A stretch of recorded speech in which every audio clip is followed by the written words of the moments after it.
Good morning class 9th। I think कि आप सब लोग बहुत अच्छे होंगे और अपने घरों में सुरक्षित होंगे। बेटा 4th चैप्टर तक हमने कर लिया लीनियर इक्वेशन। अब हम अगला चैप्टर 5th चैप्टर पढ़ रहे हैं, जो कि बहुत ही इजी है और बहुत ही छोटा सा चैप्टर है, बट इससे एक क्वेश्चन आता ज़रूर है। ठीक है, तो इसमें हम यूक्लिड्स ज्योमेट्री इस चैप्टर का नाम है। मैं इसमें जो फर्स्ट पार्ट बना रही हूँ इसमें मैं आपको इसको समझा देती हूँ, और सेकंड पार्ट में हम इसके एक दो क्वेश्चन डिस्कस कर लेंगे। छोटा सा ही चैप्टर है, एक दो एक्सरसाइज में छोटी छोटी ओरल। तो इसमें यूक्लिड्स जो थे वो एक मैथमेटिशियन थे, ठीक है, जिन्होंने बेसिक ज्योमेट्री, जो बिल्कुल बेसिक ज्योमेट्री होती है उसकी कुछ डेफिनेशंस थी, उसके डेफिनेशंस वगैरह दी, उसके बारे में कुछ बताया। और इसमें जो मेन इंपॉर्टेंट थिंग जो हम इसमें पढ़ते हैं इस चैप्टर में, वो है यूक्लिड्स के एक्सियम्स और पोस्टुलेट। ठीक है।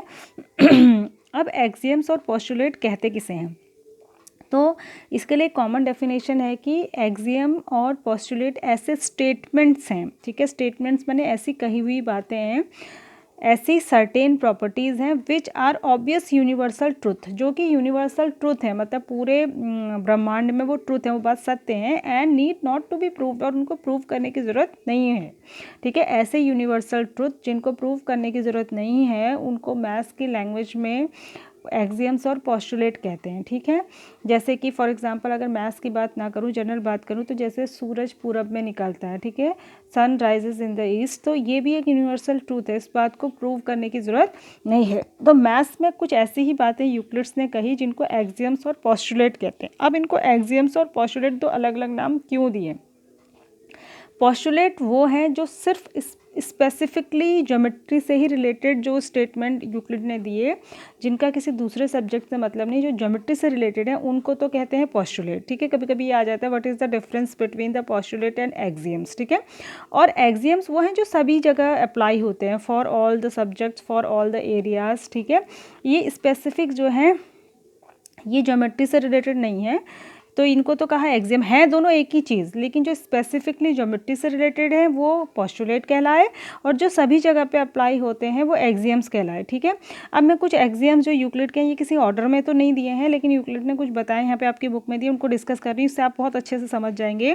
पहला है things which are equal to the same thing are equal to one another. कोई भी दो चीज़ें कोई भी दो चीज़ें जो सेम चीज़ के इक्वल होती हैं वो आपस में भी इक्वल होते हैं। फॉर एग्जाम्पल जैसे ये राम है और ये श्याम है, अगर राम की हाइट रवि के इक्वल है और श्याम की हाइट भी रवि के ही इक्वल है, तो इसका मतलब क्या हुआ कि इन दोनों की हाइट भी आपस में इक्वल होगी। तो इसी को कहते हैं यूक्लिड का फर्स्ट एक्सियम, कि things equal to the same thing, जो दो चीज़ें सेम थिंग के इक्वल होंगी वो आपस में भी इक्वल होंगी। तो इसमें कोई ज्योमेट्री की बात नहीं है, तो जनरल कहीं भी अप्लाई होगा, तो इसलिए इसको एक्सियम कहा। इफ़ दूसरा है if equals are added to the equals the whole are equal. अगर किन्हीं भी दो इक्वल चीज़ों में, अभी मैंने खाली आपको मैथ्स के लैंग्वेज में समझा दिया, लेकिन ये जनरल कहीं भी अप्लाई होगा।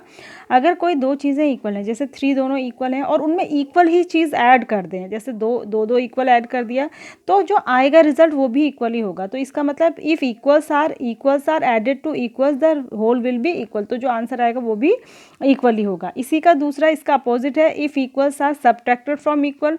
अगर इक्वल चीज़ में से इक्वल ही चीज़ माइनस करेंगे तो जो आंसर आएगा वो भी इक्वल आएगा। ठीक है, ये इनका अगला है things which coincide are equal. जो चीज़ें एक दूसरे को कोइंसाइड कर लेती हैं, मतलब जो एक दूसरे को ओवरलैप कर लेती हैं, वो हमेशा इक्वल होती हैं, क्योंकि इक्वल चीज़ें ही एक दूसरे को पूरा ओवरलैप करेंगी, ढकेंगी। जैसे हमारे दोनों हाथ होते हैं, वो एक के ऊपर एक पूरे ओवरलैप हो जाते हैं, हथेलियाँ। ठीक है, तो इसका मतलब वो इक्वल हैं। तो अगला है the whole is greater than part. कोई भी चीज़ जो पूरी होती है वो अपने किसी हिस्से से तो बड़ी होती है, ठीक है, तो जो होल होता है वो पार्ट से हमेशा बड़ा होता है। ठीक है, अगर रोटी का एक टुकड़ा लेंगे तो पूरी रोटी हमेशा टुकड़े से तो बड़ी होगी।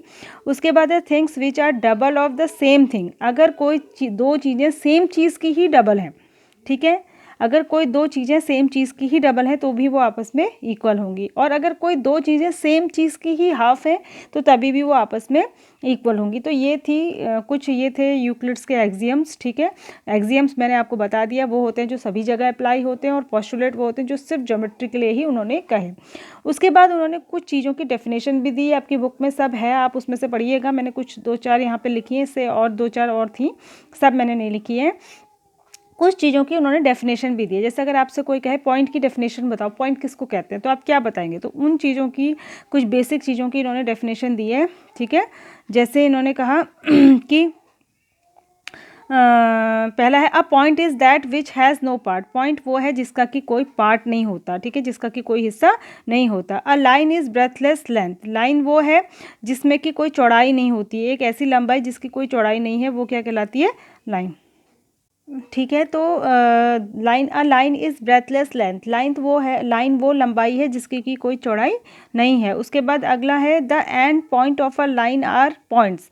किसी लाइन के जो लास्ट वाले हिस्से होते हैं, लास्ट कॉर्नर होते हैं, उनको पॉइंट्स कहते हैं। ऐसे ही a straight line is a line which lies evenly with the points on itself. एक स्ट्रेट लाइन वो लाइन है जो कि अपने पॉइंट्स पर, स्ट्रेट लाइन के ऊपर जितने भी पॉइंट्स हैं उसमें जो इक्वली डिवाइडेड होती है वो, ठीक है, तो उसको लाइन कहते हैं।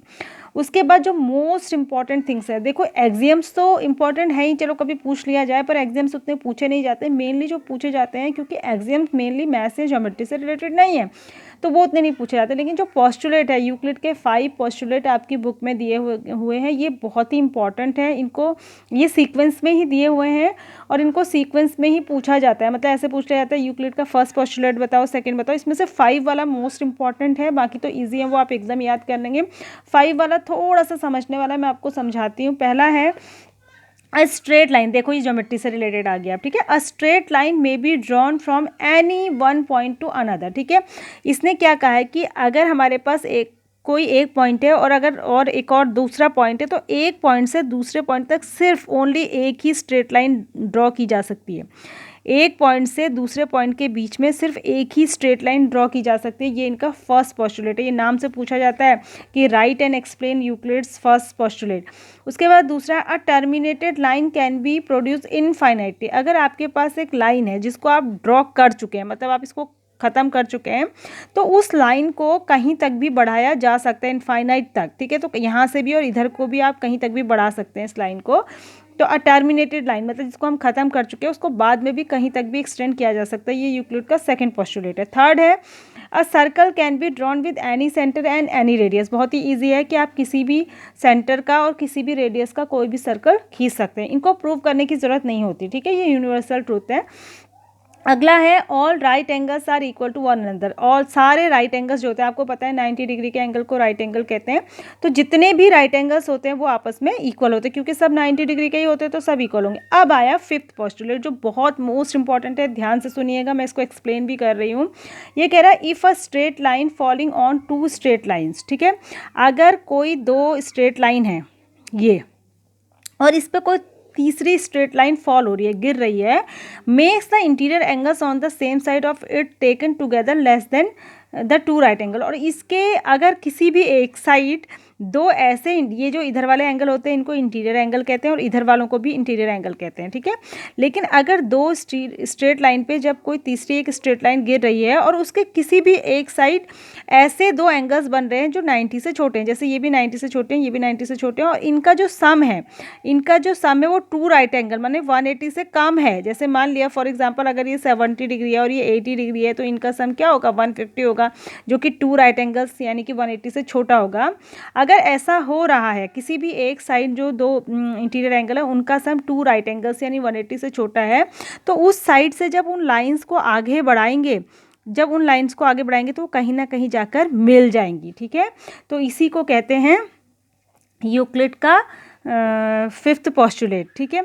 और इसका एक इक्वल फॉर्म भी है, आगे जाके इसका एक इक्वल फॉर्म भी आपकी बुक में दिया है कि अगर ऐसा नहीं है, अगर किसी भी एक साइड का जो है वो सम 2 राइट एंगल से कम नहीं है, मतलब इस साइड का भी 180 है दोनों का मिला के और इस साइड का भी 180 है दोनों का मिला के, तो उस केस में ये लाइन कहीं नहीं मिलेंगी और ये पैरेलल लाइंस होंगी, ठीक है। तो ये है यूक्लिड का fifth postulate which is very important, most important. I think कि जितना मैंने आपको समझ गए होंगे, और ये पूरा इतना ही है इस चैप्टर में। उसके बाद आप इसकी एक्सरसाइज को कर लेंगे। वैसे मैं क्वेश्चन डिस्कस करूँगी एक्सरसाइज के भी कुछ।